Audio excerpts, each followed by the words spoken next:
अभिजीत भट्टाचार्य, गोविंदा, मुकेश खन्ना और इन सबके बाद आते हैं सुनील पाल, जिसके सामने सारे आई मी माई सेल्फ करने वाले सर झुकाते हैं। इनमें से कोई भी मेरी नजर में कुछ नहीं है। आप लोग अगर नहीं जानते, ये चिड़खोरे, फ्रस्ट्रेटेड, इग्नोरेंट मियां मिट्टू फाइनल बॉस हैं सुनील पाल, जिन्होंने हमारी आजादी के टाइम पे कॉमेडी शो किया था। उसके बाद से इनका सॉफ्टवेयर कभी अपडेट पे नहीं लगा। और इन्हें ये भी एक गलतफहमी है कि आजकल के कॉमेडियंस को इनसे वैलिडेशन चाहिए। मतलब अगर आपको सुनील पाल सर्टिफिकेट नहीं मिला तो आप एक अच्छे कॉमेडियन हो ही नहीं सकते। मैं हूं सुनील पाल, आपका कॉमेडी का लाल, और मैं दूंगा जवाब आपको सवाल। मतलब मैंने अपनी पत्नी को फिल्म दिखाई रांझना, फिल्म देखकर घर पे आके कहती मेरे पेरे रांझना, बर्तन सारे मांझना। भाई अगर ये कॉमेडी है ना तो फिर कोकोमेलन राइमिंग चैनल नहीं बल्कि दुनिया का सबसे बड़ा कॉमेडी चैनल होता, और baby shark do do do do कोई पोएम नहीं बल्कि मोस्ट वॉच कॉमेडी वीडियो होती। मेरा ध्यान इस पूरे पॉडकास्ट में इंटरव्यूअर के ऊपर था कि भाई ये इस आदमी को 1 घंटे झेल कैसे गया। मुकेश खन्ना के साथ साथ ये दूसरा आदमी है जिसकी समय की घड़ी 2001 में ही खो गई थी। बदला ही नहीं इनके लिए समय तब से। हमारा नाम है रतन नोरा, अनफोल्डिंग टैलेंट में आया हूँ पूरा के पूरा। अब हमारा जीवन बन गया काशी और मथुरा, इससे पहले शक्ल से था छूरा और जीवन था धतूरा। अरे वाह सर, क्या फनी बड़ी एक्टिंग की आपने सर।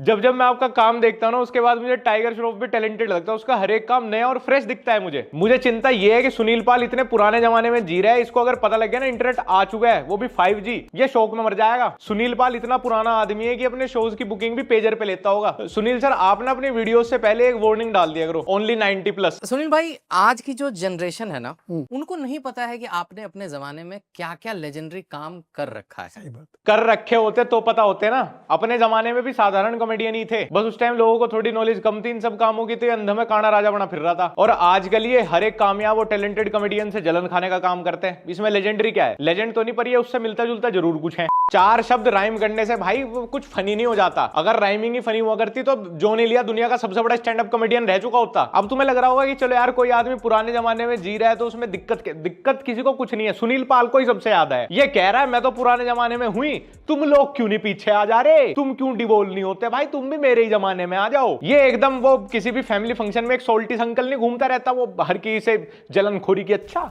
विदेश में लग गया तुम्हारा कितना 50 लाख का पैकेज, विदेश का 50 लाख और इंडिया का जैसे हमारे सोनू का 7 लाख है, बराबर ही है, खर्चे इतने हो जाए। एक वीडियो बनाओगे कमरे में, वहाँ सो कॉल्ड 19-20 साल के लड़कों को उनको नशा पानी करवाओगे, उनके सामने 20-25 मिनट में खूब जम के गाली दोगे, गाली गलौज करोगे, जो भी करोगे, वो कंटेंट एक तबका देख रहा होगा। सुनील पाल के साथ सबसे बड़ी दिक्कत क्या है? मतलब सिर्फ इसके साथ ही नहीं, इसके जैसे और भी दुनिया में अलग अलग एरिया, अलग अलग फील्ड में इस तरह के लोग हैं जो रियलिटी एक्सेप्ट ही नहीं कर पाते कि भाई टाइम चेंज हो रहा है, आपके कस्टमर, आपकी ऑडियंस, हर कोई चेंज हो रहा है, आपके कंज्यूमर चेंज हो रहे हैं, उसके टाइम के साथ आपको चेंज होना पड़ेगा, आपको रेलेवेंट रहना है। अगर ये सीधा एक्सक्यूज दे देता है कि आजकल तो भाई गाली चलती है, जो आजकल फेमस स्टैंड अप कॉमेडियन है, जो आजकल के फेमस इन्फ्लुएंसर यूट्यूबर्स हैं, वो सिर्फ गाली देके फेमस हो रहे हैं। मतलब अगर वो 1 घंटे की वीडियो बना रहे हैं, 1 घंटे लाइव परफॉर्म कर रहे हैं, उसमें वो सिर्फ गाली ही गाली देते हैं, उनका कुछ कंटेंट और है ही नहीं। और जो ऑडियंस है वो दारू पी के आती है, इसीलिए वो पूरा 1 घंटा गाली, सिर्फ गाली, पूरे 1 घंटे 60 मिनट लगातार वे 6-7 हजार गालियां सुन के ही हंसते हैं। ऑडियंस गलत है, आर्टिस्ट गलत है, सिर्फ सुनील पाल अकेला ये सही है। तूने दिल पे चलाई छुरिया,